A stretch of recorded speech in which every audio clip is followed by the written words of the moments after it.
안녕하세요. 안녕하세요. 네, 오늘은 공간정보법 맨 앞에인 것 같은데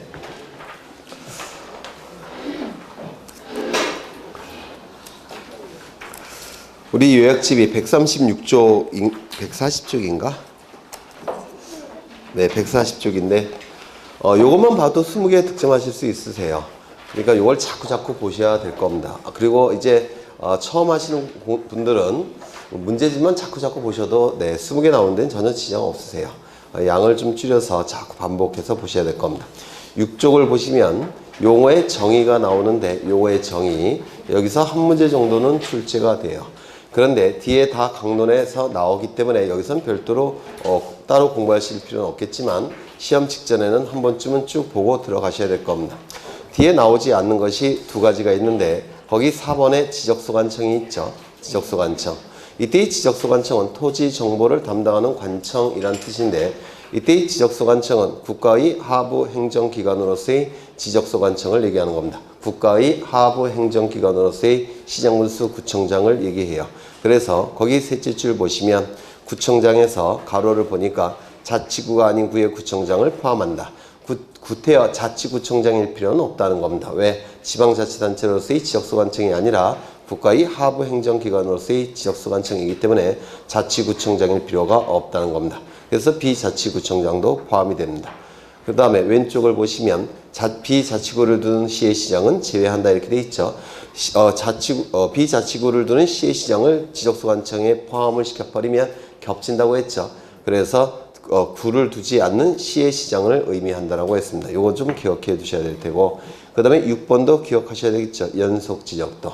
연속지적도는 지적 측량을 해서 만드는 게 아니라 기존의 지적도를 합쳐 놓은 것에 불과하기 때문에 별도로 지적 측량을 할 필요가 없다는 겁니다. 또한 이 연속지적도는 법적인 지적 공부가 아니기 때문에 연속지적도를 가지고 측량에 활용할 수는 없다는 겁니다. 이 두 가지는 좀 보셔야 될 거예요. 특히 연속지적도는 출제될 가능성이 굉장히 높기 때문에 좀 외워두셔야 됩니다. 그 다음에 넘겨보시면 한필지 성립 요건이 나오는데 한필지 성립 요건 반드시 암기하셔야 돼요. 지소, 지지, 측등 이렇게 외우셨죠? 지, 지번부여 지역이 동일할 것, 소유자가 동일할 것, 지, 지목이 동일할 것, 지, 집안이 연속적일 것, 축척이 동일할 것, 등기 여부가 동일할 것. 그 다음에 양입지의 개념이 나오는데 이거는 그림 형태로 출제가 될 수가 있죠. 용도가 다른 땅 일정한 양이 한 필지 안에 편입된 토지, 양입지라고 얘기합니다. 양입지 요건 제한 두 가지가 출제가 될 텐데 요건도 요즘은 출제가 돼요. 그림을 떠오르시면 돼요. 주된 용도의 토지의 편익을 위해 설치된 도로, 부고 등의 토지일 것.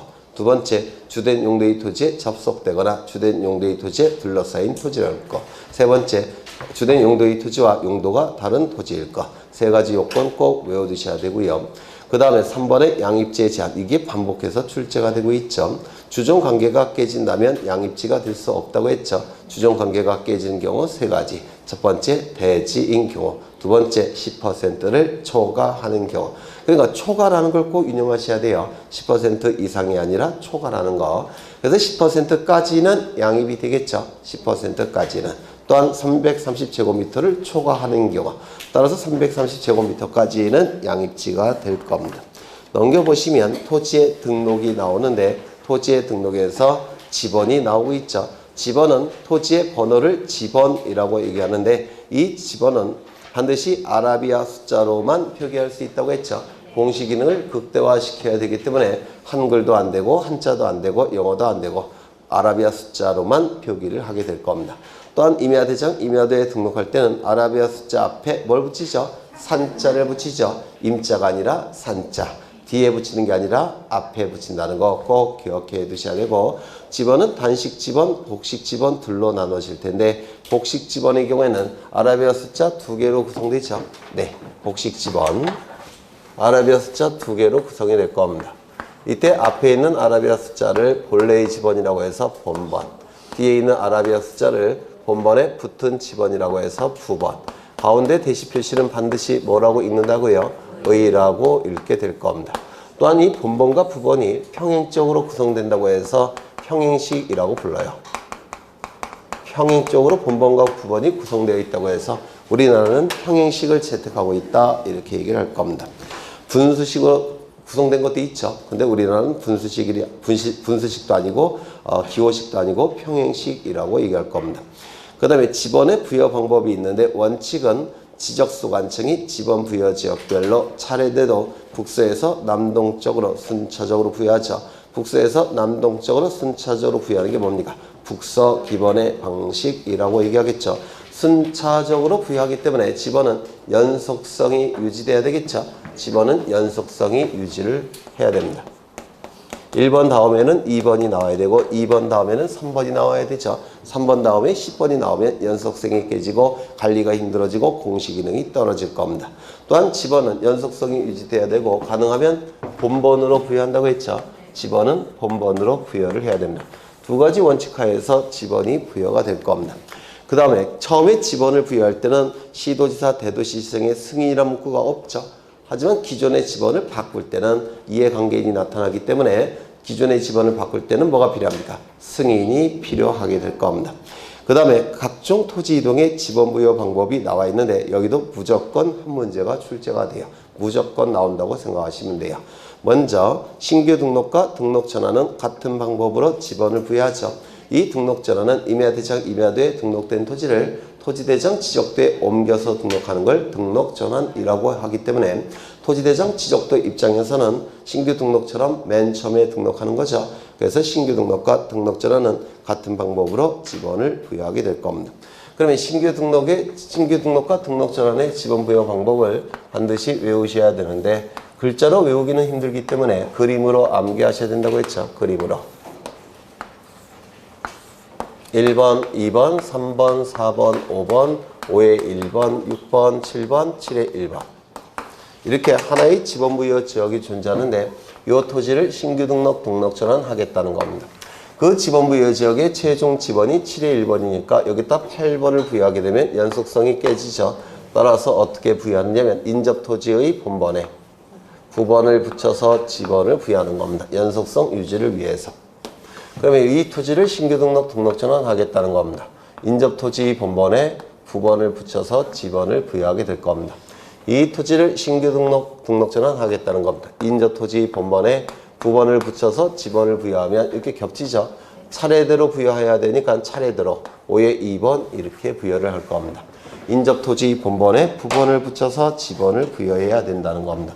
이 토지를 신규 등록 전환하고자 합니다. 인접토지 본번에 9번을 붙여서 지번을 부여하면 연속성이 유지될 텐데 이 토지는 최종 지번 토지에 인접되어 있기 때문에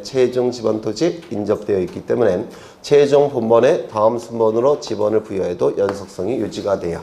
따라서 두 개 중에서 하나를 선택해야 되는데 당연히 본번을 채택해야 되겠죠. 그래서 이렇게 부여할 수가 있다는 겁니다. 이 토지를 신규 등록 전환하겠다는 겁니다. 인접 토지 자체가 없으니까 어쩔 수 없이 그 지번 부여 지역의 최종 본번에 다음 순번으로 본번을 부여하게 될 겁니다. 이 토지를 신규 등록 전환하겠다는 겁니다. 인접 토지 본번에 9번을 붙여서 지번을 부여하게 되면 9번이 너무 많이 나오니까 이때도 그 지번 부여 지역의 최종 본번에 다음 순번으로 차례대로 지번을 부여하게 될 겁니다. 그럼 신규 등록과 등록 전환의 지번 부여 방법은 이걸 말로 표현할 수 있어야 돼요.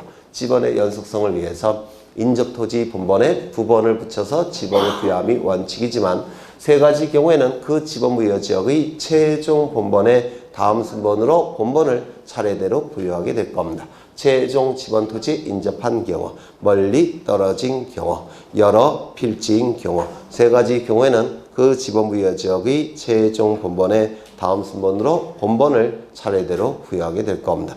그 다음에 분할의 경우, 분할은 한 필지 토지를 두 필지 이상으로 나눠서 지적공부에 등록하는 걸 분할이라고 부를 거예요. 한 필지 토지를 두 필지로 나눠서 지적공부에 등록하는 것을 분할이라고 얘기할 텐데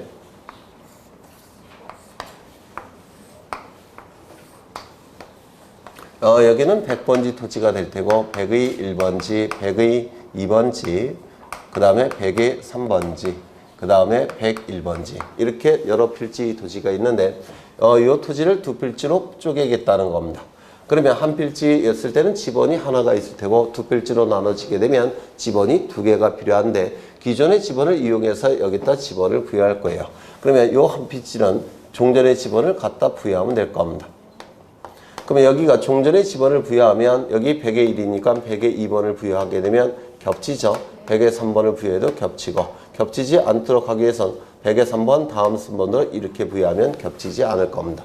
그러면 이 100의 4번이 어떻게 나왔냐면 말로 표현하면 한 필지는 분할 전 지번을 부여하고 나머지는 본번에 최종 부번에 다음 순번으로 부번을 부여하게 되면 겹치지 않게 됩니다. 이 토지를 두 필지로 나누겠다는 겁니다. 한 필지는 분할 전 지번을 부여하고 나머지는 본번에 최종 부번에 다음 순번으로 부번을 부여하면 겹치지 않습니다.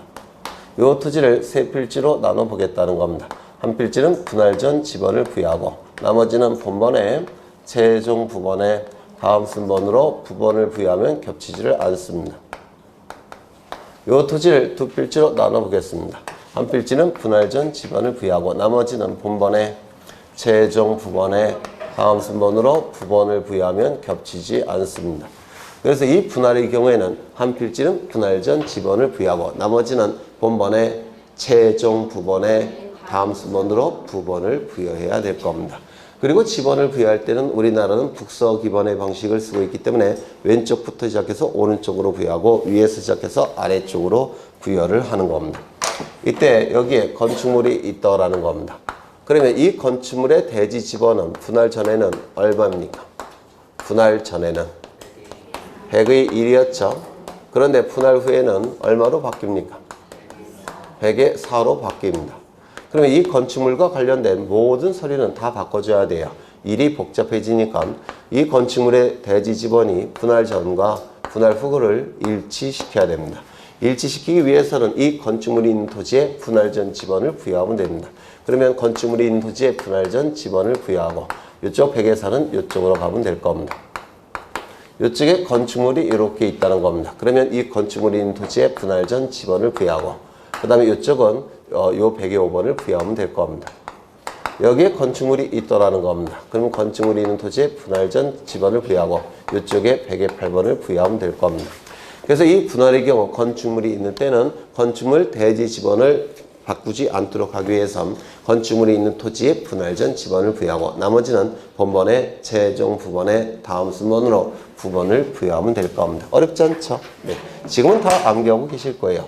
그 다음에 이제 합병을 보실 텐데 두 필지 이상의 토지를 한 필지로 합쳐서 지적공부에 등록하는 것을 합병이라고 부릅니다. 두 필지 이상의 토지를 합쳐서 지적공부에 등록하는 것을 합병이라고 하는데 여기는 100번지, 여기는 100의 1번지, 여기는 100번지, 101번지, 102번지, 여기는 103번지. 이 네 필지의 토지를 한 필지로 합쳐서 지적공부에 등록이 될 텐데 합병 전에는 지번이 4개가 필요했죠. 네 필지니까. 그런데 합병을 하게 되면 토지가 한 필지로 변하니까 지번이 하나만 필요할 겁니다. 종전의 지번 중에서 하나를 선택해서 여기다 부여하는데 선택하는 방법은 가장 선순위 지번을 합병의 지번으로 선택하게 됩니다. 두 필지 이상의 토지를 한 필지로 합쳐서 지적공부에 등록하는 걸 합병이라고 얘기하는데 여기는 100의 10번지, 101의 7번지, 102의 8번지, 103의 9번지 이렇게 네 필지 토지이더라는 겁니다. 이 네 필지를 합쳐서 한 필지로 합치게 될 텐데 등록하게 될 텐데 이때 가장 선순위를 판단하는 기준은 이렇게 부번이 존재할 때는 본번을 기준으로 가장 선순위를 판단하게 됩니다. 그러면 뭐를 선택해야 됩니까? 이걸 선택해야 되겠죠. 본번을 기준으로 선택을 하니까 이렇게 지번을 부여하게 될 겁니다. 네 필지 토지를 한 필지로 합쳐서 지적공부에 등록하는 것을 합병이라고 얘기하는데 여기는 100의 10번지, 여기는 101의 7번지, 여기는 102번지, 여기는 103번지. 그러면 이때는 본번만으로 구성된 지번이 존재할 때는 이때 가능하면 본번을 부여해야 되니까 본번만으로 된 지번 중에서 가장 선수의 지번을 합병의 지번으로 부여해야 되겠죠. 그럼 얼마를 부여합니까? 100의 2번지 이렇게 부여를 할 겁니다. 이때 여기 건축물이 이렇게 있다는 겁니다. 건축물이 이렇게 있다는 겁니다. 건축물이 이렇게 있다는 겁니다. 그러면 이 합병의 경우도 이 분할처럼 건축물이 영향을 미치느냐. 건축물이 영향을 미치지 않는다고 했죠. 따라서 여기는 얼마가 돼야 됩니까? 여전히 100, 여기는 여전히 100의 10, 여전히 102 이렇게 부여를 하게 될 겁니다. 그런데 이 토지 소유자가 건축물이 있는 토지를 합병의 지번으로 부여해달라는 신청이 있다면 그때 비로소 영향을 미치죠. 네, 그때는 영향을 미칠 겁니다. 그러면 여기는 얼마가 돼야 됩니까? 100에 1인가요? 100에 100일에 100일. 여기는요. 뭐가 돼야 돼요? 100일에 7. 여기는 100일에 7. 그래서 이 분할과 합병의 차이점을 반드시 기억하셔야 돼요. 단골로 출제하고 있죠. 단골로 출제하고 있습니다. 이제 제가 제일 그리기 싫어하는 거를 그려야 돼요. 정말 그리기 싫지만 여기에 많은 토지가 등록되어 있습니다.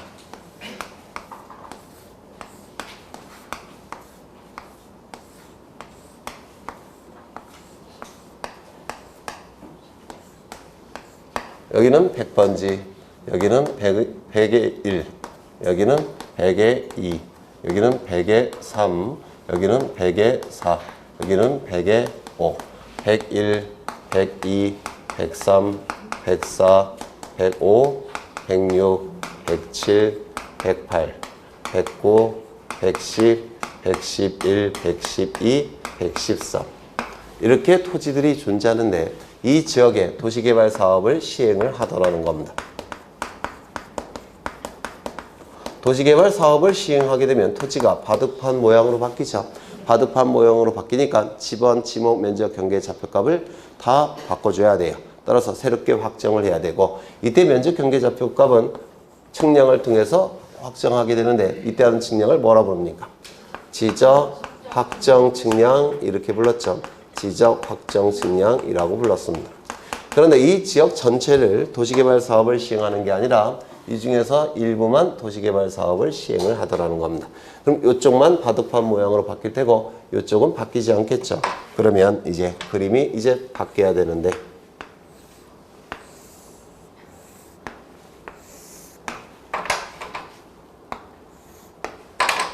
이쪽은 도시개발 사업을 시행한 적이 없으니까 종전의 모양을 유지를 해야 될 겁니다. 똑같이 그려야 되는데 이게 어려워요. 그래서 제가 이거 그림을 그리는 걸 좋아하지 않습니다. 20년 동안 싫어했어요. 네. 이렇게 똑같죠? 네. 여기는 100의 4, 여기는 100의 5, 여기는 101, 여기는 111, 110, 그 다음에 112, 114.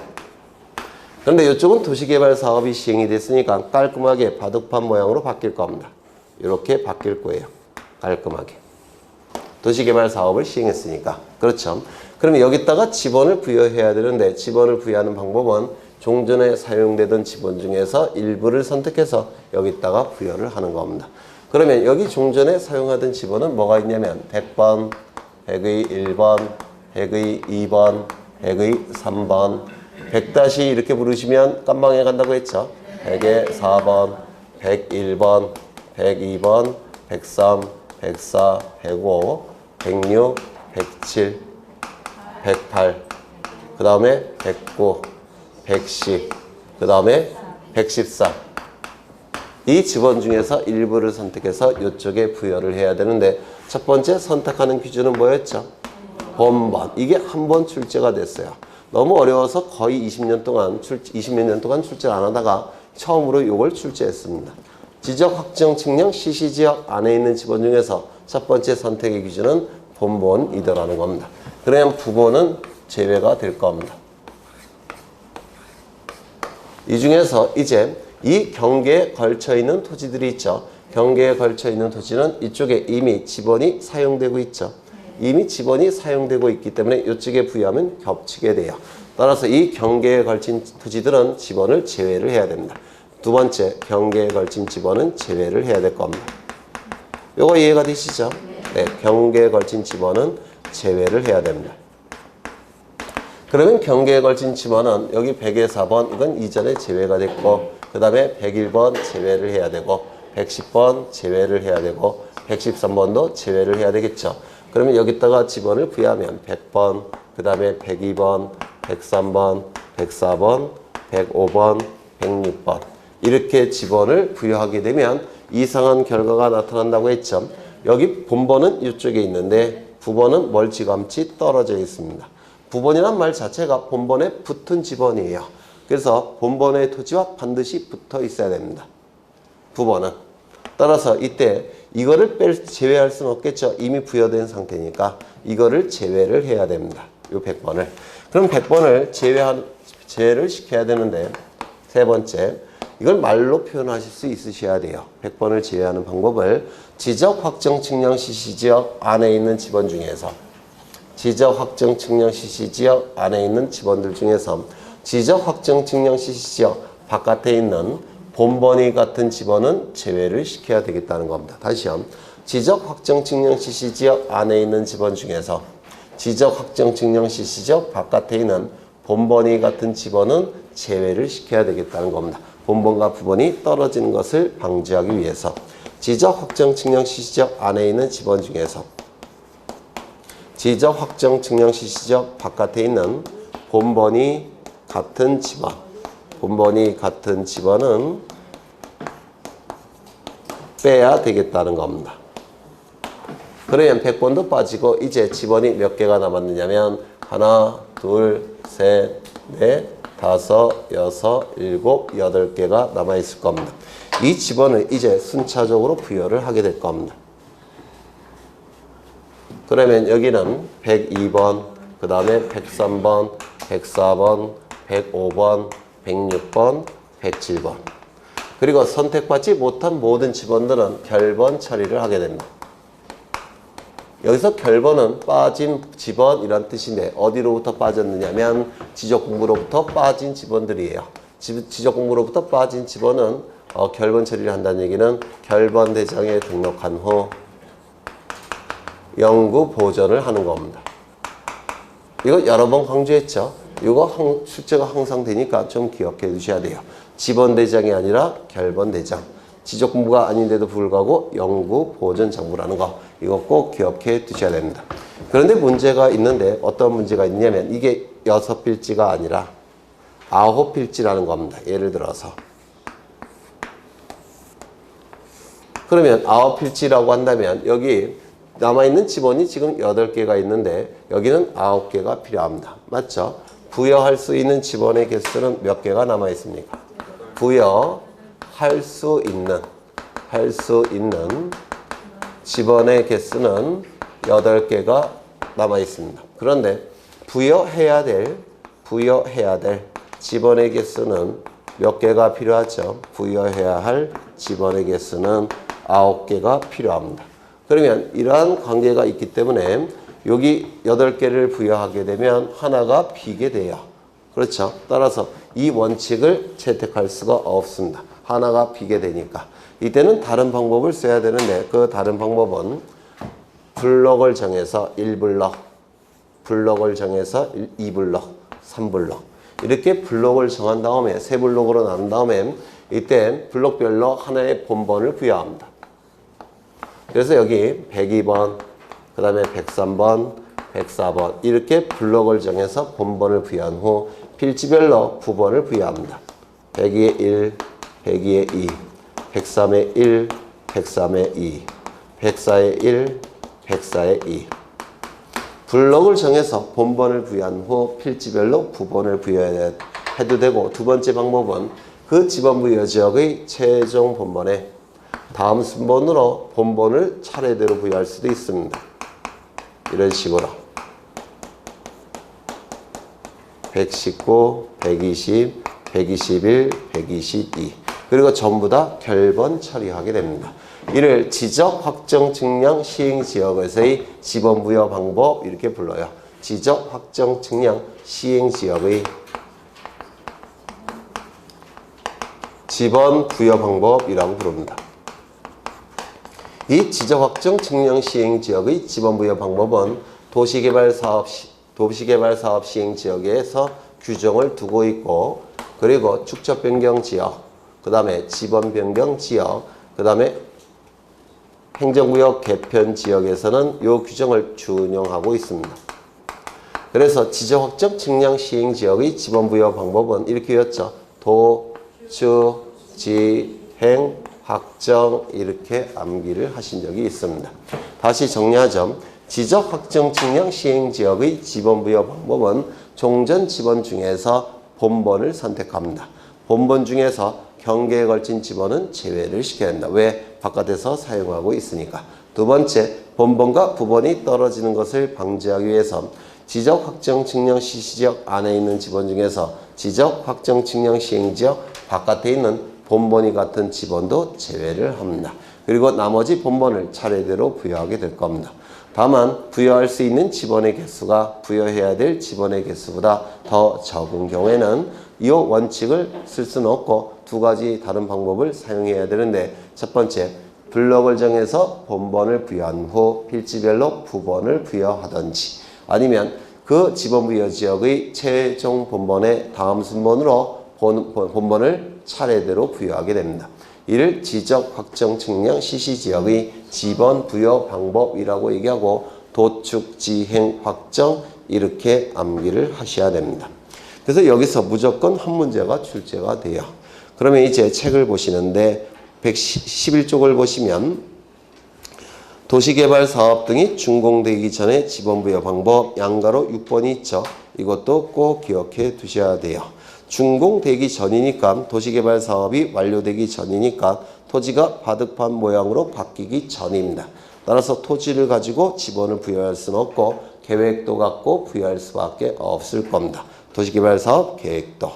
그 다음에 지목의 설정 방법이 있는데, 여기서도 두 문제 정도가 반드시 출제가 돼요. 두 문제 정도가 주로 어디서 출제하고 있냐면, 예전에는 지적예규에서 주로 출제를 했습니다.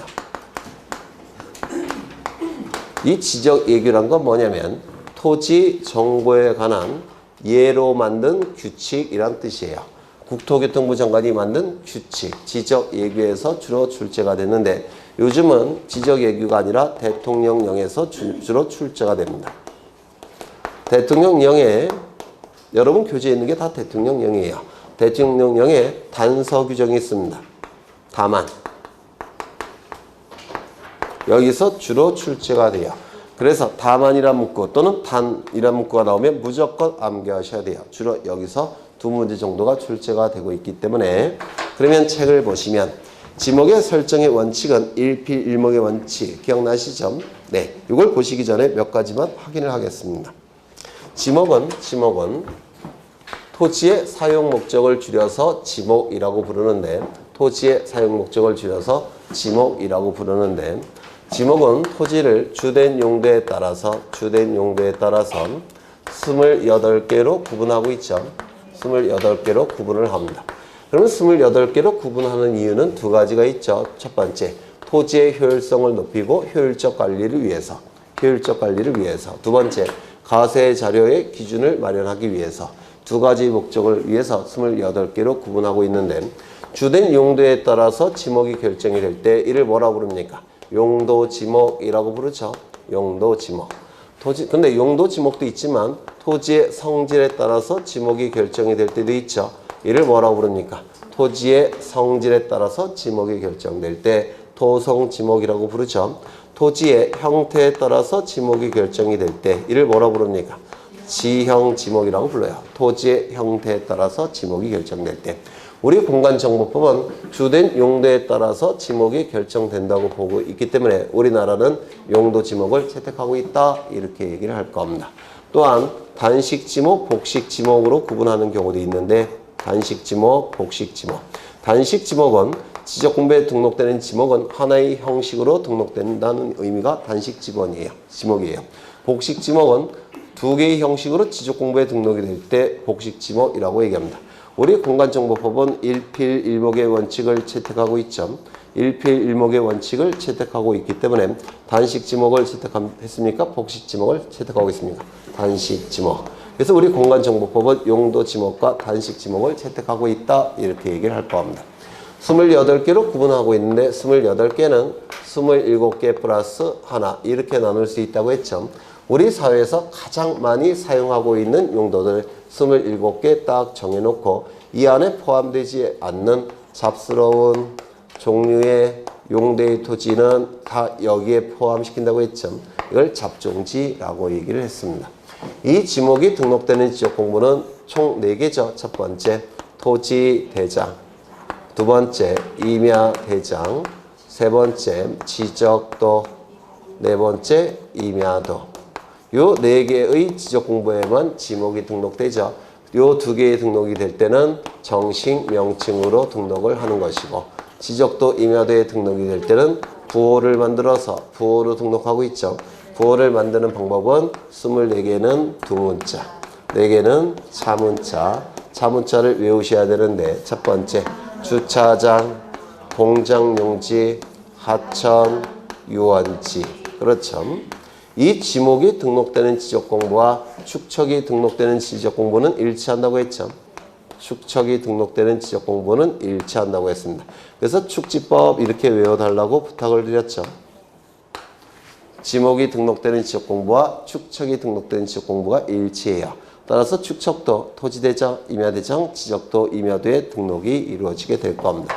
그러면 책을 보시면 일필일목의 원칙이 채택되어 있죠. 한 필지가 지적공부에 지목이 등록이 될 때는 하나의 지목만 등록되어야 된다는 원칙이 될 겁니다. 그러면 하나를 선택하는 방법은 주된 지목을 선택해야 되겠죠. 이를 주지목 추정의 원칙이라고 부를 겁니다.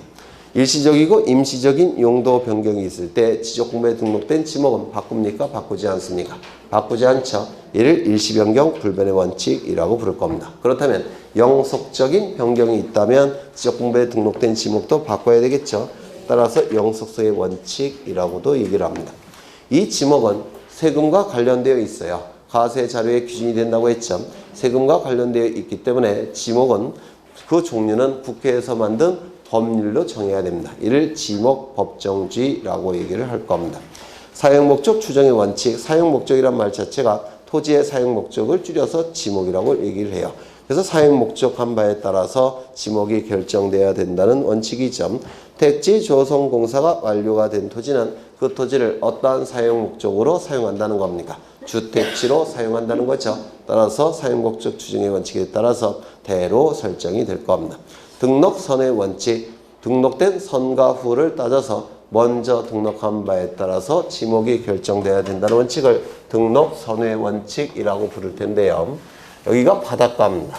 바닷가고 여기 바다가 이렇게 있을 테고 여기다가 방파제를 이렇게 설치를 해요. 그리고 흙을 메꿨습니다. 그럼 이 방파제는 지적공부에 등록이 될 때는 지목이 제방으로 등록이 되겠죠. 그런데 1년 후에 여기다가 도로를 설치했다는 겁니다. 도로. 그러면 이 제방은 방파제는 제방의 기능도 수행하고 도로의 기능도 수행하고 있는데 주종 관계를 판단할 수가 없다라는 겁니다. 둘 다 주된 용도로 사용한다 이렇게 볼 수가 있어요. 그럼 이때는 주지목 추정의 원칙을 가지고 판단할 수가 없으니까 어떠한 방법 가지고 판단하느냐. 등록된 선과 후를 따져봐서 먼저 등록한 바에 따라서 지목을 결정해 주겠다는 겁니다. 그러면 이걸 도로로 바꿉니까? 안 바꿉니까? 안 바꿔요. 이게 등록선의 원칙이라고 불러요. 주지목 추정의 원칙을 적용시킬 수 없는 경우에 등록 선호에 따라서 지목이 결정돼야 되더라는 겁니다.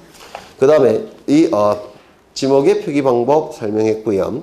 이제 지목의 구분을 보셔야 되는데 여기 다만, 단이란 단어가 있으면 무조건 암기하셔야 됩니다. 먼저 전과 답이 나오는데 전은 밭전자를 쓰고 있죠. 답은 논답자예요. 그래서 밭농사 용도의 토지를 전, 논농사 용도의 토지를 답이라고 하는데 두 개를 구별하셔야 돼요. 밭농사 용도의 토지는 물을 상시적으로 이용하지 않죠. 물을 필요할 때만 뿌려주게 될 겁니다. 논농사 용도의 토지는 논에 항상 물이 찰랑찰랑 차 있죠. 물을 상시적으로 직접 이용해야 될 겁니다. 그래서 이걸 꼭 기억하셔야 돼요. 물을 상시적으로 이용하지 않으면 전, 물을 상시적으로 직접 이용한다면 답. 요 구별을 하셔야 될 겁니다. 그 다음에 논농사 용도의 토지건, 밭농사 용도의 토지건, 농사 짓는 토지죠. 따라서 사람의 노동력이 투입된다는 의미로서 재배라는 문구가 반드시 있어야 돼요.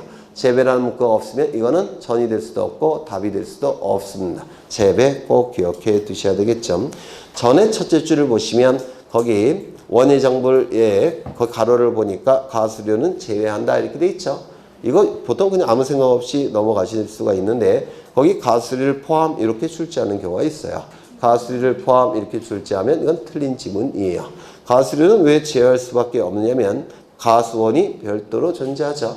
가수원이 별도로 존재하기 때문에 가수리는 제외를 시킬 수밖에 없습니다. 제외 동그라미 치시고요. 그 다음에 가수원을 보시는데 집단적 재배, 요게 키워드가 되겠죠. 집단적 재배라는 문구가 키워드예요. 따라서 사과나무 한 그루 심다고 해서 가수원이 될 수는 없겠죠. 또한 산골짜기에 사과나무 100그루가 자생하는 경우도 가수원이 될 수가 없을 겁니다. 집단이어야 되고 재배이어야 되더라는 겁니다. 그 다음에 거기 다만이라는 문구가 있죠. 주거용 건축물의 부지는 대로 한다. 이 주거용 건축물은 가수원의 필수 시설물이 될까요? 되지 못할까요? 안 되겠죠. 없어도 상관이 없죠. 따라서 이 주거용 건축물은 가수원의 필수 시설물이 되지 못하기 때문에 가수원 안에 포함을 시킬 수는 없고 주거용 건축물이니까 그 부지는 별도의 지목 대로 결정이 돼야 될 겁니다. 별도의 지목 대로 결정이 돼야 되니까 60일 이내 분할을 신청해야 되겠죠. 용도가 달라졌으니까. 그 다음에 목적용지가 나오는데 다음의 토지는 목적용지죠. 다만 주거용 건축물은 목적용지 내의 필수 시설물로 볼 수가 없기 때문에 이것도 목적용지 안에 포함시킬 수는 없을 겁니다. 별도의 지목 대가 돼야 되겠죠. 그 다음에 이러한 논리가 가수원 목적용지에 나오고 또 하나 다른 데서 나오는 게 있죠. 묘지. 기억나셔요? 묘지. 묘지 내 관리를 위한 건축물의 부지도 이 관리를 위한 건축물이 묘지의 필수 시설물로 볼 수가 없기 때문에 이것도 묘지 안에 포함을 시킬 수 없다라고 했죠. 별도의 지목 대가 될 겁니다. 그래서 가수원, 목적용지, 묘지 세 가지 기억해 두셔야 되겠죠. 그 다음에 목적용지 1번을 보시면 초지를 조성한 토지. 초지는 풀을 키우는 땅이라는 뜻이죠. 이 풀은 아마도 가축의 먹이가 될 겁니다. 그 다음에 2번을 보시면 축사 등의 부지. 이거는 뭡니까? 가축의 집이겠죠. 그 다음에 부속시설물의 부지. 가축을 위해서 어떤 세면시설 이런 것들을 저장하고 있는 창고 같은 게 있겠죠. 네, 이런 창고들도 목적용지의 필수 시설물로 본다면 목적용지 안에 포함을 시킬 겁니다. 그 다음에 임야가 나오는데 임야는 예전에 산림이라는 지목과 원야라는 지목이 따로 존재했었는데 이 별도의 산림이라는 지목과 원야라는 지목이 임야로 합쳐진 겁니다. 산림은 매산자와 수풀림자를 쓰고 있는데 산림에 해당되는 토지는 수림지, 중림지가 산림에 해당이 됐었습니다. 이때 이 수는 나무 숫자예요. 그래서 수림지는 나무가 빽빽히 들어서 있는 토지를 수림지, 중림지는 대나무가 빽빽히 들어서 있는 토지를 중림지. 그래서 이 수림지와 중림지가 산림에 해당되는 토지였습니다. 그 다음에 원야는 원자가 근원 원자고 야자는 들판 야자인데요. 뭔가 근원적인 들판을 원야라고 불렀는데 자갈땅, 암석땅, 모래땅, 습지, 황무지 이게 원야에 해당되는 지목이었습니다. 그런데 이 성질이 다른 산림이라는 지목과 원야라는 지목이 임야로 합쳐진 겁니다. 그래서 나무가 빽빽히 들어서 있을 때만 임야가 되는 게 아니라 자갈땅, 모래땅 이런 것도 전부 다 임야 안에 포함을 시켜요. 모래땅도 임야 안에 포함시키니까 경포대 해수욕장, 해운대 해수욕장은 지목이 뭘까요? 임야가 되는 겁니다. 임야가. 그 다음에 오른쪽을 보시면 강천지가 나오는데 여기서 광은 광물이라는 뜻이에요. 천은 샘천자를 씁니다. 그러면 이 강천지는 광물이 샘처럼 솟구치는 부지를 강천지라고 얘기할 텐데 샘처럼 솟구치기 위해서는 광물은 액체일까요? 고체일까요? 액체가 될 수밖에 없을 겁니다. 맞아요. 액체가 될 수밖에 없을 겁니다. 그러면 여기에 강물이 샘처럼 솟구치게 될 텐데 이 토지 위에 강물, 온수, 약수, 석유류 등이 샘처럼 솟구치게 될 텐데 이 온수, 약수, 석유류 등을 받아내서 보관해야 되겠죠. 송유관이나 석유류라고 한다면 송유관, 온수, 약수라고 한다면 송수관. 이 송유관, 송수관을 통해서 이쪽 저장시설에 저장을 하게 됩니다. 그러면 이 송유관, 송수관은 강천지 안에 포함시킬 수 있을까요? 없을까요? 이걸 강천지 안에 포함을 시켜버리면 강천지의 범위가 너무 확대가 돼요. 또한 이 저장시설물 부지도 강천지 안에 포함을 시키게 되면 강천지가 너무 확대가 됩니다. 이 거리가 10km이더라는 겁니다. 그러면 송유관, 송수관 부지, 저장시설물 부지를 여기 강천지 안에 포함시키면 너무 넓어지죠. 따라서 너무 넓어지니까 송유관 부지, 송수관 부지, 저장시설물의 부지는 강천지에서 제외를 시키겠다는 겁니다. 시험에 아주 잘 나오니까 좀 기억해 두셔야 돼요. 다만 온수, 약수, 석유류 등을 일정한 장소로 운송하는 송수관, 송유관, 저장시설의 부지는 강천지에서 어떻게 한다고요? 제외를 시키겠다는 겁니다. 염전, 염은 소금 염자를 쓰고 있고요. 전자는 밭전자예요. 소금 만드는 밭이란 뜻입니다. 그러면 바닷물을 밭에다가 가둬놓은 다음에 위에서 태양이 내려지게 되면 그 열기에 의해서 바닷물이 증발하겠죠. 그러면 소금이 만들어질 겁니다. 이걸 뭐라고 부르냐면 천일제염 방식이라고 불러요. 천일제염 방식. 하늘에서 천, 태양이 일, 제, 만든다. 뭐를? 소금을. 하늘에 떠있는 태양이 소금을 만든다라는 의미에서 천일제염 방식이라고 부릅니다. 그래서 이 염전이 되기 위해서는 소금이 천일제염 방식으로 만들어질 때만 염전이 될 수가 있습니다. 그렇다면 천일제염 방식으로 하지 아니하고 동력으로 바닷물을 끓여들여서 소금을 제조하는 공장 시설물의 부지는 염전에 포함시킬 수가 없습니다. 이건 공장에서 가열해서 물을 증발시켜서 소금을 만든다는 뜻인데 이건 천일제염 방식이 아니겠죠. 따라서 염전이 될 수가 없고 공장 시설이니까 공장 용지에 해당이 될 겁니다. 그 다음에 대, 영구적 건축물 중 주거, 사무실, 점포, 문화시설 이거 좀 암기해 두십니다. 영구적 건축물 중 주거, 사무실, 점포, 문화시설 요 부지가 바로 대지가 될 거예요. 택지 조성공사가 완료된 토지라고 한다면 주택지로 사용되는 토지겠죠. 따라서 주거, 사무실, 점포, 문화시설이 들어가 있겠죠. 따라서 대가 될 수밖에 없을 겁니다. 공장용지 1번, 2번은 당연히 공장용지가 될 테고 3번을 유념하셔야 되는데 같은 구역에 있는 즉 공장시설물 부지 안에 있는 의료시설 등 부속시설물의 부지는 공장용지 안에 포함을 시키는데 의료시설물 이걸 좀 유념하셔야 됩니다.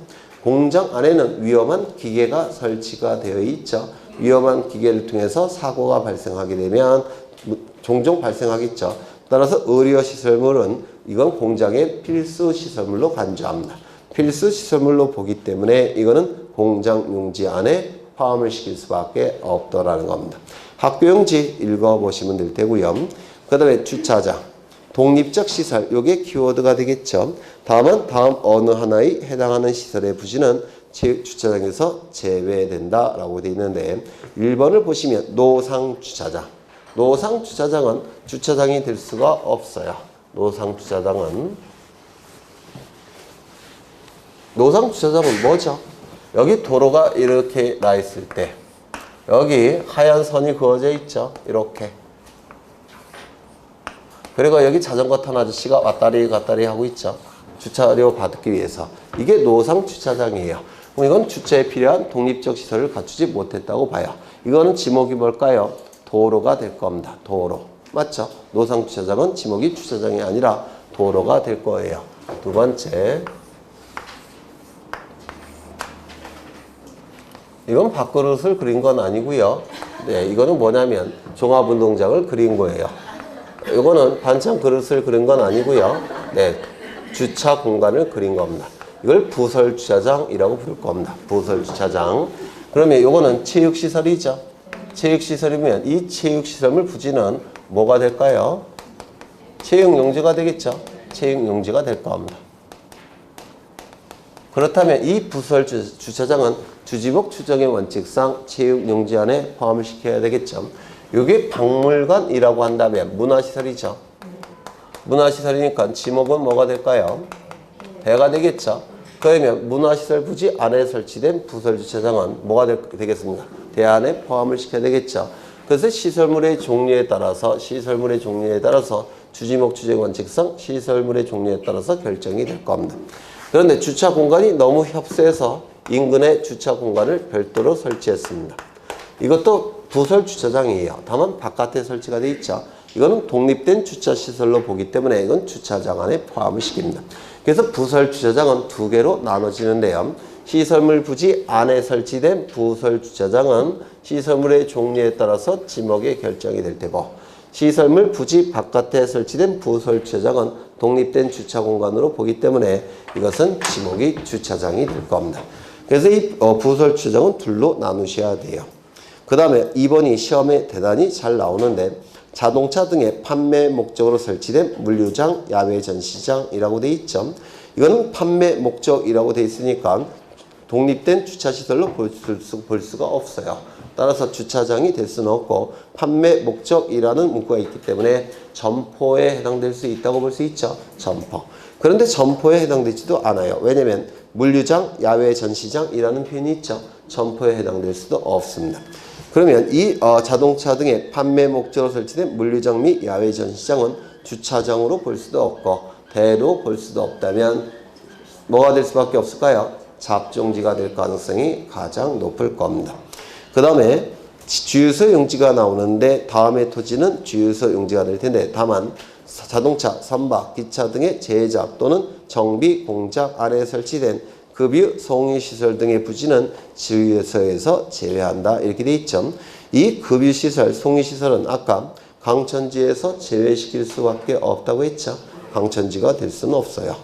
또한 거기 주유소 용지에서 제외가 되는데 왜 제외가 되냐면 1번을 보시면 판매를 위하여 라는 문구가 있죠. 이 주유소 용지가 되기 위해서는 판매와 관련되어 있어야 됩니다. 우리가 기름은 주유소에서 사죠. 판매와 관련되지 않은 급유시설, 송유시설은 주유소가 될 수가 없어요. 그러면 이 급유시설, 송유시설은 강천지에도 해당이 안 되고 주유소에도 해당이 되지 않는다면 27개에 해당되는 게 없을 겁니다. 지목이 뭘까요? 잡종지가 될 가능성이 가장 높습니다. 그 다음에 이 주유소 용지는 잡종지가 될 가능성이 높은데 문제는 어디 안에 설치가 됐죠? 제작 공장, 정비 공장 안에 설치가 됐죠. 그렇다면 이 금유시설, 송유시설은 주지목 추정의 원칙상 잡종지로 볼 수도 없고 공장 용지 안에 포함을 시켜야 될 겁니다. 맞아요. 그렇죠.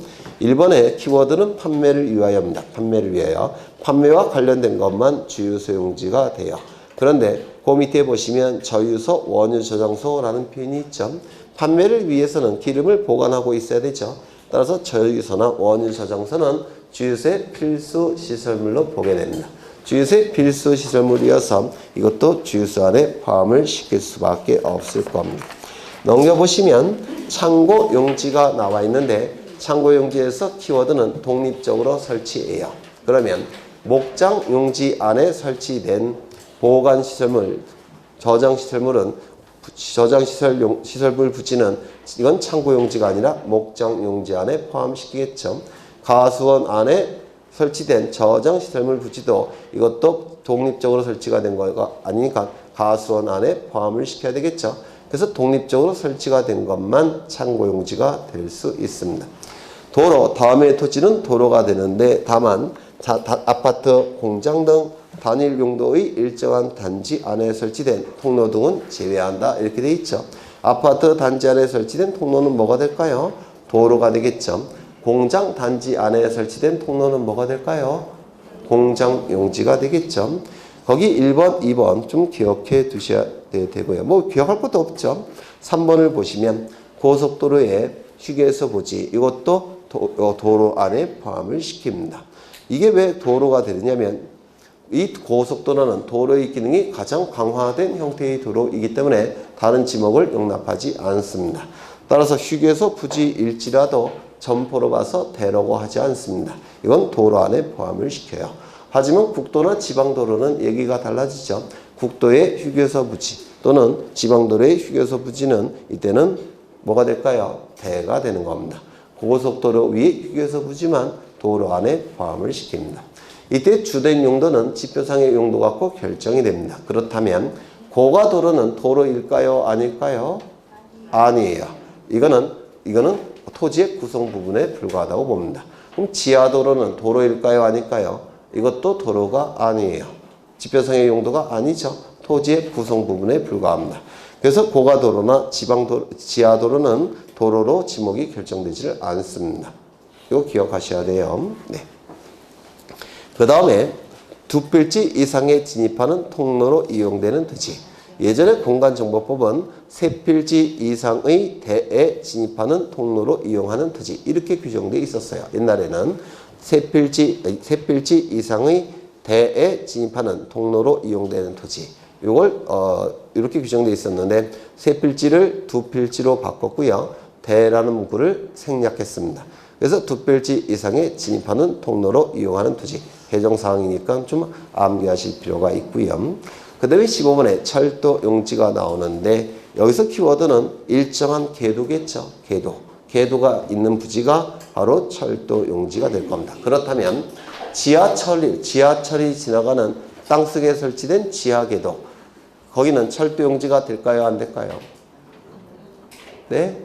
지하철로 철도 용지가 될까요? 안 될까요? 안 돼요. 왜? 땅속에 설치가 됐으니까 토지의 구성 부분이라고 봅니다. 지표상의 용도 갖고 판단을 하는 거예요. 되셨을까요? 그렇죠. 그 다음에 철도 용지인데 그 역사, 서울역 또는 용산역 같은 역사는 점포로 봐서 대지로 봐야 될까요? 철도 용지의 필수 시설물로 봐서 철도 안에 포함을 시킬까요? 철도 용지 안에 포함을 시키는 겁니다. 그래서 이 역사, 용산역 역사, 서울역 역사는 별도의 지목 대가 아니라 철도 용지 안에 포함을 시킵니다. 또한 사설철도도 포함이 됩니다. 사설철도.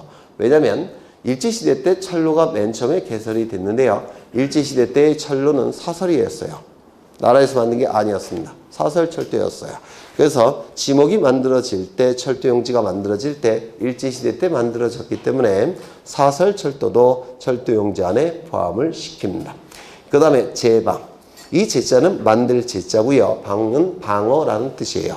그렇다면 거기 밑에 방조제, 방수제, 방사제, 방파제 이런 것들은 전부 다 뭔가를 방어하기 위해서 만든 거죠. 방조제는 조수를 방어하기 위해서, 방수제는 물을 방어하기 위해서, 방사제는 모래를 방어하기 위해서, 방파제는 파도를 방어하기 위해서 만들었다라는 뜻이에요. 전부 다 뭔가를 방어하기 위해서 만든 거 제방으로 보게 될 겁니다. 하천과 국어는 비교가 돼서 출제가 되는데 구는 또랑 구자예요. 거자도 또랑 거자인데요. 이 국어는 또랑을 한자로 표현한 겁니다. 이 국어가 되기 위해서는 인공적 소규모라는 문구가 있어야 돼요. 인공적 소규모라는 문구가 있다면 국어, 없다면 뭘까요? 하천. 인공적 소규모라는 문구가 있으면 국어, 없으면 하천. 그렇죠. 유지는 그 유자가 물방울 머무를 유자고요. 물방울 머무를 유. 지는 연못 지자예요. 그래서 이 유지라는 지목은 물방울이 고여 있어서 연못 형태로 된 부지. 이를 유지라고 얘기합니다. 또 댐, 저수지, 소류지. 이 숫자가 작은 연못 숫자예요. 작은 연못 숫자. 그 다음에 류는 물방울 머무를 유자죠. 그래서 이 소류지는 작은 연못을 얘기하는 겁니다. 작은 연못. 그 다음에 호수, 연못 이런 것들은 전부 다 물이 머물러서 물이 고여있는 형태의 토지들이죠. 따라서 이를 유지라고 부릅니다. 그 다음에 연, 왕골 등이 자생함, 자생을 꼭 기억하셔야 되는데요. 배수가 잘 되지 아니하는 토지. 배수가 잘 되지 아니하고 있으니까 물이 고여있는 형태가 되겠죠. 그 다음에 이때 자생이라는 문구가 있어야지만 유지가 됩니다. 만약에 재배라는 문구로 바뀌게 되면 답이 될 가능성이 더 높아요. 답. 논에 가보시면 물이 밑에 항상 찰랑찰랑 차 있죠. 그렇죠. 다만 유지와의 차이점은 답은 재배, 유지는 자생. 이거 기억하셔야 됩니다. 그 다음에 양어장. 여기서 양은 키운다라는 뜻이고요. 어는 물고기 어자예요. 장은 장소라는 뜻이고요. 물고기 어자를 쓰고 있습니다. 그럼 물고기들을 키우는 장소를 양어장 이렇게 얘기하겠죠. 그렇죠. 거기 육상에 이 문구를 기억하셔야 돼요. 만약에 해상에라는 표현이 있다면 이거는 토지가 아니니까 지목이 존재할 수 없겠죠. 육상이라는 문구가 반드시 있어야 됩니다. 또한 수산생물의 번식, 양식을 위한 이란 표현이 있죠. 생물이라고 되어 있으니까 수산식물과 수산동물을 포함합니다. 수산식물도 포함을 해요. 그러면 수산식물을 키우는 곳이 바로 양어장이 될 수가 있다는 겁니다. 물고기 어자를 쓰고 있지만 동물만 얘기하는 게 아니라는 겁니다. 식물도 포함된다는 거 기억하셔야 돼요. 양식장이라는 지목은 따로 존재하지 않습니다. 이거 꼭 기억하셔야 돼요. 수산동물, 수산식물을 키우는 곳도 둘 다 양어장이 될 수가 있고 양식장이라는 지목은 따로 존재하지 않습니다. 기억해 두셔야 돼요. 오른쪽을 보시면 수도 용지가 나오는데 물을 정수하여. 수도는 먹는 물이죠. 그래서 키워드는 물을 정수하여. 이게 키워드예요. 정수시설이 있어야지만 수도 용지가 될 수가 있을 겁니다. 그러면 공동우물은 먹는 물인데 수도 용지가 될 수 있을까요? 없을까요? 없습니다. 왜냐하면 공동우물은 정수시설이 없기 때문에 그래요. 그러면 이 공동우물은 당연히 유지가 될 수도 없죠. 공동우물은 먹는 물이니까 유지도 될 수가 없어요. 또한 유지도 될 수 없고 또 뭐가 될 수도 없을까요? 답이 될 수도 없겠죠. 당연히 답이 될 수도 없겠죠. 그러면 공동우물은 수도용지로 볼 수도 없고 유지로 볼 수도 없고 답도 될 수 없다면 공동우물 부지는 뭘까요? 잡종지가 될 수밖에 없을 겁니다. 그 다음에 공원부터 좀 쉬었다 하죠. 네, 쉬었다 하겠습니다.